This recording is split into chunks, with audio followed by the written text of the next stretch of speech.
नमस्कार। आज हम भारतीय इतिहास के एक ऐसे सम्राट की कहानी में उतरने वाले हैं जिनका नाम ना विरोधाभासों से भरा हुआ है। एक ऐसा शासक जो पहले तो क्रूरता की मिसाल था और फिर अचानक करुणा का सबसे बड़ा प्रतीक बन गया। जी हाँ, ये कहानी है महान सम्राट अशोक की।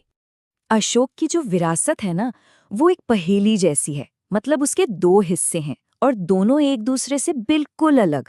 देखिए, एक तरफ तो इतिहास उन्हें एक ऐसे शासक के तौर पर याद करता है जो सत्ता पाने के लिए लाशों के ढेर से गुजर गया, और वहीं दूसरी तरफ उन्हें शांति और नैतिकता यानी धर्म का सबसे बड़ा दूत माना जाता है। तो सवाल यही उठता है कि एक ही इंसान इतिहास में ये दो बिल्कुल उल्टी पहचाने कैसे बना सकता है ना? एक विजेता से एक संत बनने का उनका ये जो सफर था, आज हम उसी को समझने की कोशिश करेंगे। तो चलिए, इस दिलचस्प बदलाव को समझने के लिए उनके शासन के इन दो अलग-अलग चेहरों को जरा करीब से देखते हैं। पहला चेहरा, वो अशोक जो पूरी दुनिया जीतना चाहता था, और दूसरा, वो अशोक जो पूरी दुनिया को बदलना चाहता था। अच्छा, तो कहानी की शुरुआत होती है अशोक की शुरुआती दिनों से, और एक बात साफ है, सिंहासन तक पहुंचने का उनका रास्ता फूलों का नहीं था, बल्कि वो तो खून से सना हुआ था। देखिए, अशोक एक बहुत ही शक्तिशाली राजवंश से आते थे। उनके दादा और कोई नहीं बल्कि महान चंद्रगुप्त मौर्य थे, जिन्होंने मौर्य साम्राज्य की नींव रखी थी। उनके पिता का नाम था बिंदुसार। तो कहने का मतलब ये है कि अशोक को विरासत में ही एक बहुत बड़ा साम्राज्य मिला, जिसकी राजधानी थी पाटलिपुत्र, जिसे हम आज पटना के नाम से जानते हैं। लेकिन सवाल ये है कि क्या सत्ता तक पहुंचना उनके लिए आसान था? जी नहीं, बिल्कुल नहीं। कहा तो ये भी जाता है कि अपने पिता की मौत के बाद अशोक ने गद्दी के लिए अपने ही भाइयों के खिलाफ एक बहुत ही क्रूर जंग छिड़ी थी, और शायद इसीलिए शुरुआती दिनों में उन्हें चंड अशोक यानी क्रूर अशोक के नाम से जाना जाता था। और फिर उनकी जिंदगी में एक ऐसा मोड़ आया जिसने सब कुछ, सचमुच सब कुछ बदल कर रख दिया। ये मोड़ था एक युद्ध, एक ऐसा युद्ध जिसने सिर्फ इतिहास का नक्शा ही नहीं बदला, बल्कि एक सम्राट के दिल को भी हमेशा हमेशा के लिए बदल दिया। ये बात है साल 2661 ईसा पूर्व की। अपने साम्राज्य को और बढ़ाने की चाह में अशोक की नजर पड़ी कलिंग के खुशहाल राज्य पर, जो आज का उड़ीसा है। और इसके बाद जो हुआ, उसे भारतीय इतिहास के सबसे भयंकर युद्धों में से एक माना जाता है। जरा इस आंकड़े पर गौर कीजिए, 1 लाख लोग मारे गए। सोचिए तो सही, एक पूरा का पूरा शहर एक ही लड़ाई में खत्म हो गया। ये सिर्फ एक नंबर नहीं है, ये 1 लाख जिंदगियों का, 1 लाख कहानियों का अंत था। और तबाही यहीं खत्म नहीं हुई। 1.5 लाख और लोग, उन्हें बंदी बना लिया गया। सोचिए, उन्हें उनके घरों से खींच कर निकाल लिया गया, उनकी जिंदगियां हमेशा के लिए बदल दी गईं। और जब वो विजयी सम्राट उस युद्ध के मैदान में खड़ा था, चारों तरफ मौत और तबाही के बीच, तब जाकर उसे अपनी जीत की असली कीमत समझ में आई। ऐसा कहते हैं कि उसी पल वो चंड अशोक मर गया था और एक नए अशोक का जन्म हुआ। तो कलिंग की उसी राख से एक नए दर्शन का जन्म हुआ। अशोक ने हमेशा के लिए हिंसा का रास्ता छोड़ दिया और एक नया रास्ता अपनाया, शांति का, नैतिकता का, करुणा का। और इस रास्ते को उन्होंने नाम दिया धम्म।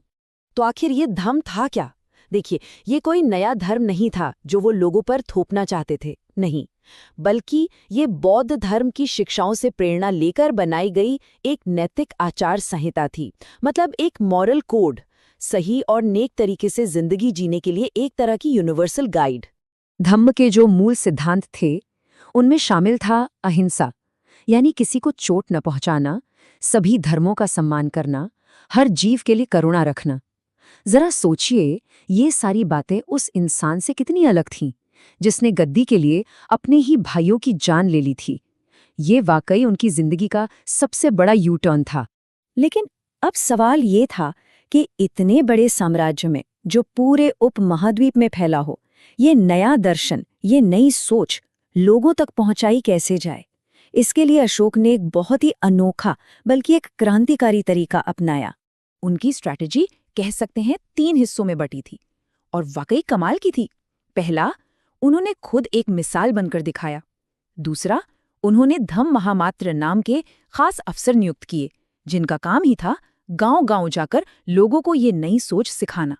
और तीसरा, जो सबसे रेवोल्यूशनरी था, उन्होंने अपने संदेशों को चट्टानों और स्तंभों पर खुदवा दिया ताकि आने वाली पीढ़ियां भी उन्हें पढ़ सकें। वो शायद पहले ऐसे राजा थे जिन्होंने अपनी जनता से सीधी बात की, और वो भी पत्थरों पर लिखकर, हमेशा के लिए। और इस बात का भी पूरा ध्यान रखा गया कि उनका संदेश हर किसी तक पहुंचे, चाहे वो कोई बड़ा विद्वान हो या एक आम किसान। इसीलिए ये शिलालेख ब्राह्मी और खरोष्टी जैसी लोकल लिपियों में और आम बोलचाल की भाषा प्राकृत में लिखवाए गए। ये एक तरह से बराबरी का संवाद था, ऐसा कुछ जो उस जमाने में किसी ने सोचा भी नहीं था। अशोक की ये जो सोच थी, ये सिर्फ भारत की सीमाओं में बंधी नहीं रही। वो खुद को पूरी दुनिया के लिए शांति का दूत समझते थे। उन्होंने तो अपने बेटे महेंद्र और बेटी संघमित्रा को धम्म का प्रचार करने श्रीलंका भेजा। इतना ही नहीं, उनके दूत सीरिया, मिस्र और म्यांमार जैसे दूर दराज के देशों तक गए। कह सकते हैं कि वो दुनिया के पहले ग्लोबलाइजर्स में से एक थे। बस फर्क इतना था कि वो सामान नहीं, एक विचार फैला रहे थे। अब देखिए, सदियां बीत गई, मौर्य साम्राज्य भी खत्म हो गया, लेकिन अशोक की विरासत आज भी जिंदा है। और इसके सबसे बड़े सबूत, सबसे शक्तिशाली प्रतीक हमें आज के आधुनिक भारत में हर जगह दिखाई देते हैं। उनकी विरासत का शायद सबसे बड़ा और सबसे जाना पहचाना प्रतीक ये है सारनाथ का लायन कैपिटल। इसी को तो आज़ाद भारत ने अपने राष्ट्रीय प्रतीक यानी नेशनल एम्ब्लम के तौर पर अपनाया है।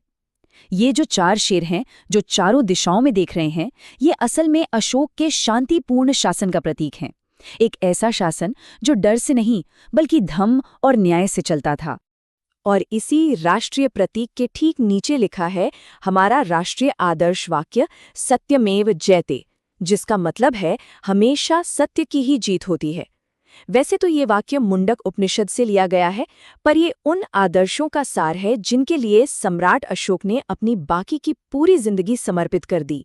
तो अशोक की कहानी हमें एक ऐसे सवाल के साथ छोड़ जाती है जो आज भी उतना ही जरूरी है। सवाल ये है कि किसी शासक की असली विरासत क्या होती है? क्या वो उसकी जीती हुई लड़ाइयां हैं, उसका फैलाया हुआ साम्राज्य है, या फिर शांति और नैतिकता का वो रास्ता है जो वो आने वाली पीढ़ियों के लिए छोड़कर जाता है? अशोक का जीवन हमें यही बताता है कि असली विरासत ताकत में नहीं बल्कि शांति में है।